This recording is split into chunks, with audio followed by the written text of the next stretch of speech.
right. Hello, everybody, and welcome to today's chat. We are here with Gwen Holtan and Sheena Lawrick of Beyond the Box Nutrition.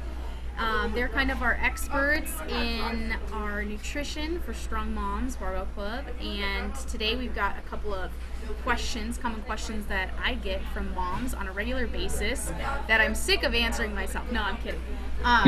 But kind of wanted to give this to the professionals. Sometimes there's a lot of debunking that needs to happen with myths and kind of nutrition things around being a mom and pregnancy and postpartum. So hopefully we can get some good insight from Gwen and Sheena today. And so I'll let them tell you a little bit about their company and what they're about, and then we'll get started on our questions. Good. Thanks for the invite, Corey. Happy to be here. So we are excited. We not only work with pregnant moms or moms who have just given birth, but we work with men, women, we work with athletes, we work with people who are not necessarily athletes, but we always encourage people to try to get fit in some way and include that as part of their overall health and wellness. And even in some cases, we're helping people, if they have Crohn's disease or hypothyroidism or something that they've been diagnosed with by their physician or healthcare provider, we'll help with lifestyle and nutrition tips just to help them feel better. This isn't all just about losing weight. It's really helping people find a better relationship with food, and in some cases that's weight loss, but not all. Doing a couple. Like we have a Facebook group that we try to help people for free as much as possible. Those that need a little bit more accountability and support, we really thrive, I think, in the one-on-one coaching realm. We each have our own set of clients, and we try to put our heads together as often as we can in terms of how to best help each one of our clients. So a lot of one-on-one stuff. We just hired another coach, Terry, who is actually a mom, because as you know, Gwen and I are not moms. Right. So most of what we talk about today will be kind of our client. We've learned a lot working with men, females, and with postpartum as well. So that's where we get a lot of our stuff. Yeah, that's us. So awesome. And for those of you who don't know, I worked with Sheena when I was living in Chicago, and Gwen, well, at the time, I guess you were lifting and competing and training at Windy City CrossFit. So it's nice to reunite the gang here and collaborate a little bit. So, okay, I'm going to move on to our first question. So this is a question I get all the time, and it's probably one of the hardest questions to answer, but I'm going to let you guys give it a shot. So the question is, how do I get rid of my mummy tummy? Oh, the mummy tummy. Well, I think the number one thing to kind of look at is that what we want to recognize is that, and I'm sure you've said this before too, going through pregnancy, regardless of how you gave birth, is a traumatic event, right? It's joyful, it's wonderful, hopefully good things happen, but the stress and the absolute trauma, right, that your body goes through is something that we can't ignore and overlook, right? So I think a lot of the times moms will go through that trauma, hopefully some healing happens, and then a week or two later it's like, okay, now how do I get my body back? And understanding that your body went a year, 9 months, 10 months, whatever, of preparing for birth and then going through the trauma of birth is just something that we can't overlook. So kind of setting expectations, how for you to start to feel good, making sure recovery is prioritized first and foremost, not trying to put yourself into a weight loss or a calorie deficit too soon before your body is actually fully healed, right? So the nutrition piece, I think, that comes into play there is really, one, looking at, do you have enough food to recover? Is your body fully recovered from that event, right?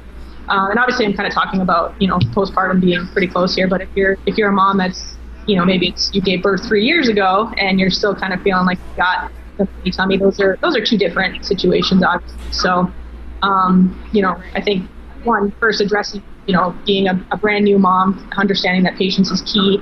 I think both of us have experience with clients where, right off the bat, as soon as you got that clearance, 6 weeks, you're working with your GP, they're giving you the go-ahead to start exercising again. Like, we start looking at, let's increase the heat. Let's get you walking when you can.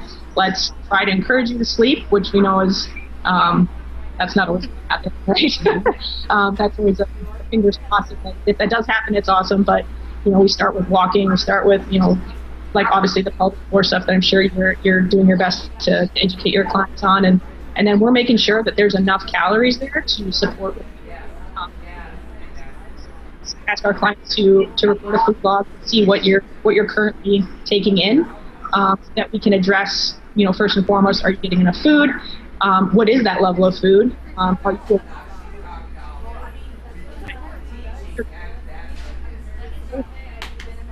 kind of establishing a baseline so that we can build from there. I know today we posted in the Strong Moms group about a client of mine that I've been working with since she was about 6 months postpartum until she came to us, and eating close to, we built her up to 2,500 calories a day, right, while she's breastfeeding and while she's doing CrossFit, and that was her body that is actually a deficit, right? Because she was actually able to drop weight while we increased her food. So in order to lose weight, you have to be in a calorie deficit. So the fact that we were able to nourish her through that process, I think was really cool. From a nutrition perspective, in terms of the mummy tummy, it's a lot of the principles remain the same as with somebody who doesn't have a mummy tummy, right? It's, can we establish what your caloric needs are? Do we need to make a deficit? Do we need to eat a little bit more? But that's being in a calorie. 2 is patience. And number 3 is making sure that you're actually, recovering and sleeping and those kind of things. So there isn't, I don't think, one magic answer, right? Like, it's not, the mummy tummy, you start running immediately and then the calorie deficit, I'll say ketogenic diet, but that's, it's not low carb, it's not high fat, there's no magic there. So. Yeah, I mean, everything Sheena said, of course. I have a client right now who's postpartum, 7 to 8 months, and I started working with her in June. And, one of the things by doing one-on-one coaching is we can really make an assessment of how things are going. She wasn't back to work yet. Now she is. So I had to take that into account. She was getting a lot of meat in because it was the summer months in Chicago. So she was walking with her newborn. And that is going down now because she's back to work. So it was just paying really close attention to her sleep patterns, her activity. She was training for a half marathon, so I had to really look at increasing her food. And then one of the really important things, and probably the most important for her health and her infants, is that her milk supply she started having trouble with it. So she obviously went to her physician to get medical advice, which is first and foremost, what's most important. And they gave her fenugreek, which I had actually never heard of for improving milk supply. But then we addressed her caloric intake, and I actually increased her calories again, because as like Sheena said, I think the tendency is to go into a deficit too soon and too deep into a deficit, especially when breastfeeding. And so she started at about 1,800 calories when I worked with her. That was her baseline. And we have her up to 2,500 to 2,700, and she lost 14 pounds. So I think that's really important.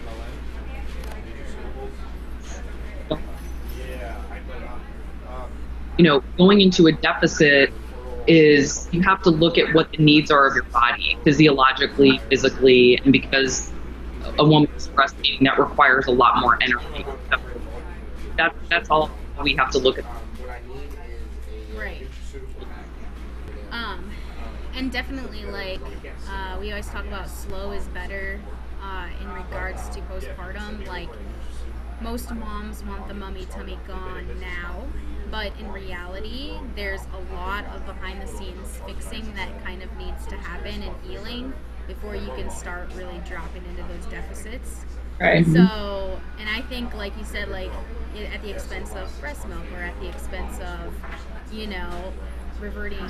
going the wrong way, but a lot of people are afraid to add more calories. They're afraid that it's going to send them the wrong way, but really that's one of the most effective tools to heal, so I think it's critical that moms understand that, like, these are real situations where you've actually seen them improve dramatically by changing their thought process, changing the whole process, as scary as it might be. Right. But it's actually working much better. I think, to your point, like, a lot of that too is like, people assume like losing the mommy tummy is seeing the scale weight go down, right? Like, oh, I must be doing right. So it's like maybe picking different measurements of progress, which we do with all of our clients, regardless of if you're mom or not. Like, let's work with measurements instead of the scale weight. Let's focus like on, do you have energy to be with your kid? Are you, are you able to like, be a little bit more focused? Are you more, is your daily life better with more food? Like, right. We don't need to add the stress of a calorie deficit right away, or, we gotta focus. Think about the mental energy, right? Like, how much mental energy are you expending on counting your caloric needs or your deficits or whatever, and like, is that taking away from an hour you could have been sleeping, or 2 hours you could have been sleeping, and maybe that rest would have been more beneficial than you doing it that way. So there's so many different ways to go about it, and it's like, what is most beneficial for that mom? Exactly. It depends. Yep. Yeah. Awareness around anything. Like, we're big into counting macros, but like, if you don't have that mental capacity to count macros or weigh and measure your food, like, are you at least looking at your portion sizes? Like, do you know how much, the amount of protein that you're having at each meal? Are you getting your vegetables? Like, are you focusing on healthy fats so you can get, to actually help with hormone production, that kind of stuff. There's many different ways to create awareness around food, and and making it as easy as possible for that person, so they're not spending so much time or energy maybe they don't have, which can be detrimental. That's where I see a lot of moms struggle, is they're spending so much time and then like trying to restrict or trying to follow something, but it's just not practical long term, right? Right. And it doesn't help healing. So that being said, okay, so now that we kind of have the mummy tummy question, I always get this next question, which is, tell me what diet I need to have. And first of all, I don't think that as a coach I can really say, like, you need to follow this diet or that diet, but people think that we have a solution, like, well, if you just do keto, or if you just do macros, or if you just do, so here's the question, I'm just throwing it to you guys. So moms say, hey guys, what diet should I follow? How would you answer this? So Corey, first of all, is that before they're pregnant, while they're pregnant, postpartum, what? So I will go ahead and say that's mostly postpartum. Most people that are pregnant find out they can't follow a diet because pregnancy hormones are raging and in control of your life, and diet following. Yeah, because that was going to be my answer. If it was while they were pregnant, their caloric needs are going to increase while the baby's developing. Yeah. And you pretty much have zero control over that. Your body will be like, I'm so hungry, and you're like, okay, your body does what it needs to do to have a baby. But I'm saying afterwards, because moms are so, I feel like they want to jump on a diet bandwagon.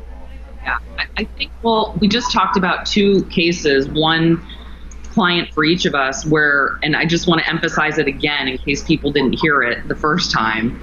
We each have a client currently who are postpartum, and we've increased their calories. Yes, increased, surplus, and they have lost weight.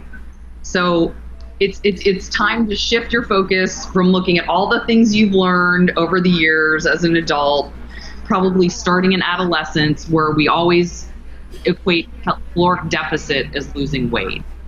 And the needs of your body are completely different when you're postpartum. So the actual suggestion, I don't think, would be much different than any other client we have, which is exactly what Sheena said. We're looking at, are you getting vegetables, lean protein, good fats, avocado, coconut, olive oil, like those things are going to be really important for hormonal regulation. And, just what we would really tell another client is basically where we'd start. And if somebody isn't, like Sheena said, if somebody doesn't have the headspace to count macros, we'll find something else that is workable, whether it's portion sizes or we're having them focus on their sleep or water intake, because those are things where maybe they're not prioritizing, then we would take a look at that. So I think sometimes we try to make it this magical thing. Everybody's talking about intermittent fasting now. And, I had a friend who just sent me a text about the plant paradox because Kelly Clarkson lost weight. So is that the new answer? And I get it. You want to try things because your friend, their neighbor, their sister tried something and it worked for them. And it's hard to put the blinders on. It's about that person's experience, and their body will be completely different than another woman who's in her postpartum period. And it's a benefit, it's a gift to be able to how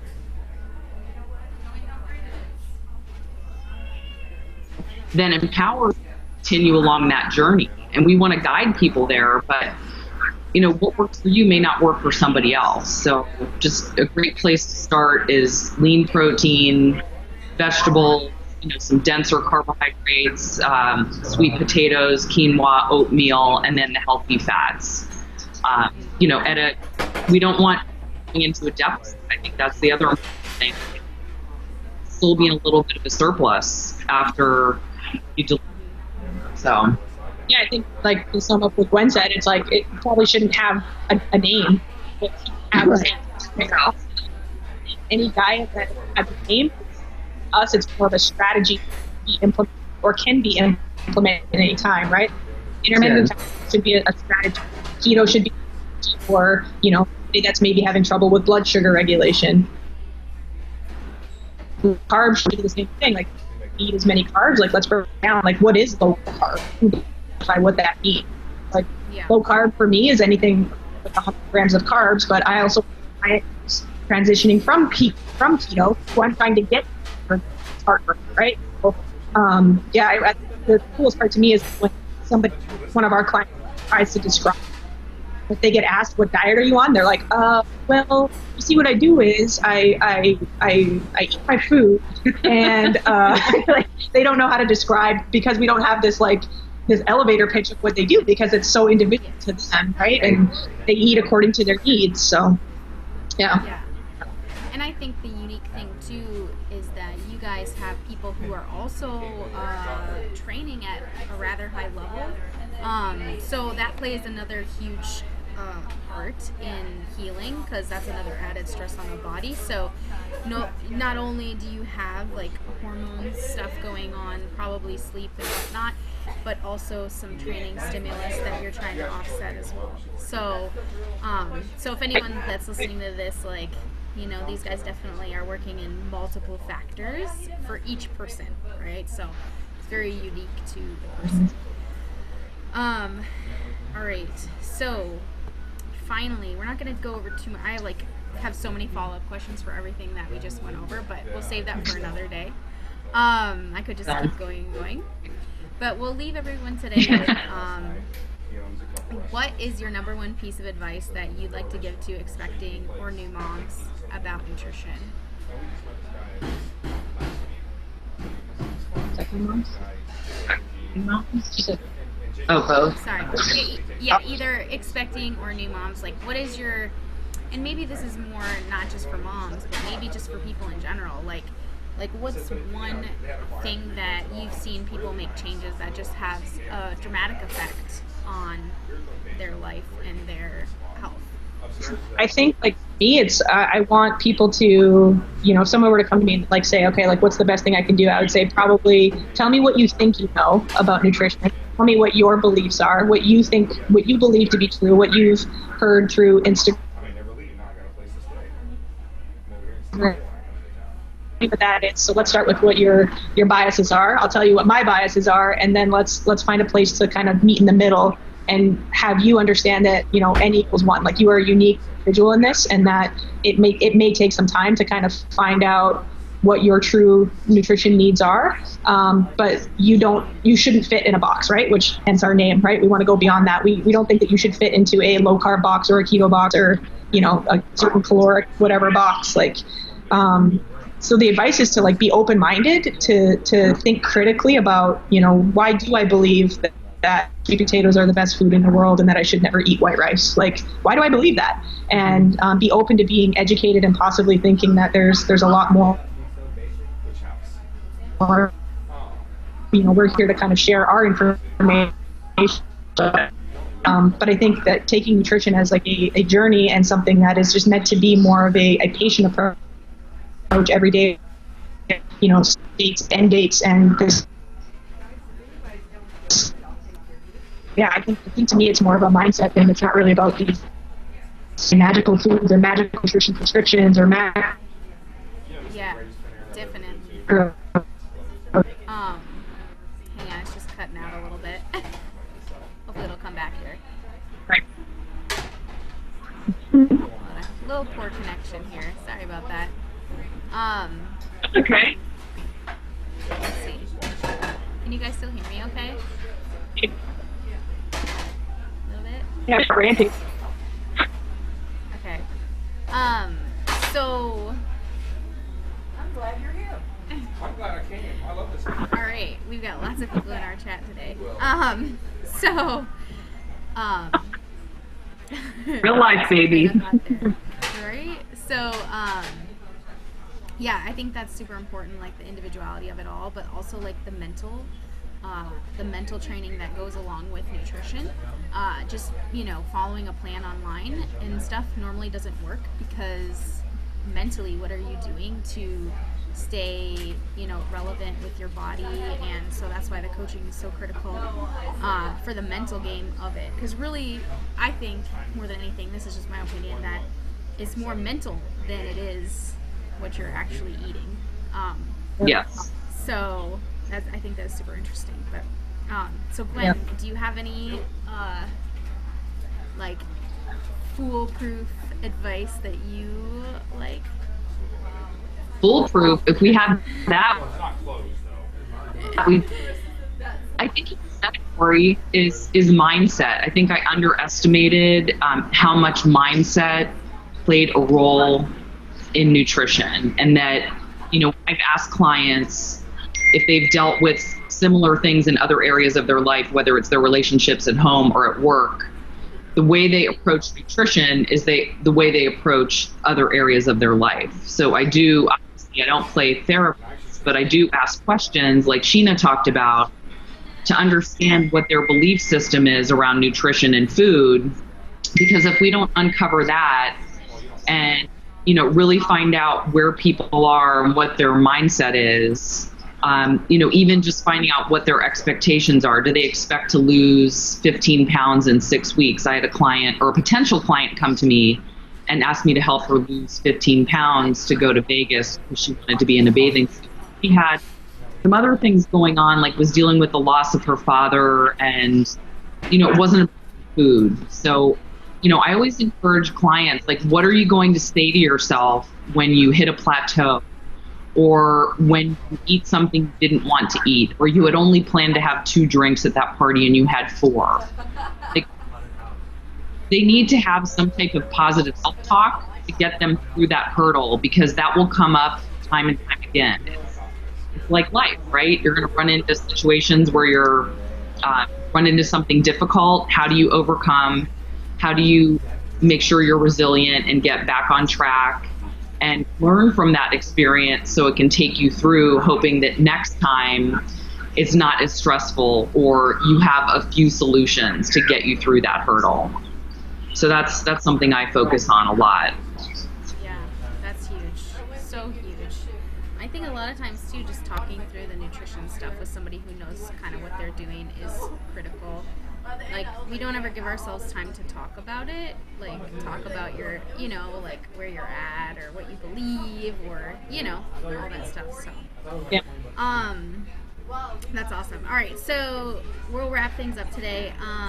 So can you guys let us know where people can get in touch with you, and what's the best way to get a hold of you guys? Yeah, so we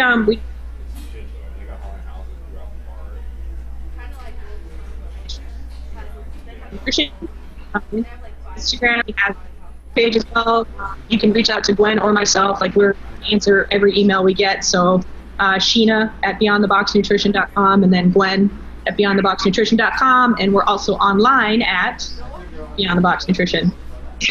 probably So caught all of that. I'll try to link all that. I'll put all that in the show notes too. Okay. I'll put all that in there so everyone can find it.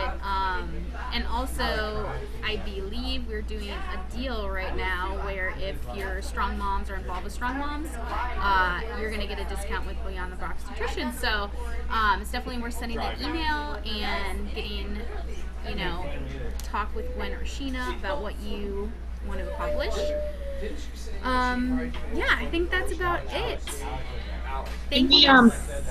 Can we give a shout out to your mom for being a strong mom and being a Beyond the Box Nutrition client and killing it, crushing it. Yes, I want her to talk about her refeed experience at one point. That's a topic for another day. But we gave support to obviously her training is good, and then she lost weight after eating like 50 grams more of carbs the next morning. So we were pretty excited about that. But she's crushing it. I know. It's so interesting to hear those stories with the refeeds. I think that's one of just a critical high value thing that more people just need to experience and need to learn about. But also for moms that are out there, my mom is 32 years postpartum, but menopausal, right? And you can still hit your goals by eating more food. It's just okay. All right. Well, she's pretty compliant every week. I'm like, all right, I want you to eat a little bit more. And she's like, okay, Sheena, and her Minnesota accent. And I'm like, let's do this, Brenda. And she does it. She's compliant. She's on it, and she's reaping the rewards. So that'll be we could talk about. She trusts you, so I could tell her to do that, and she'll be like, "No, you're wrong."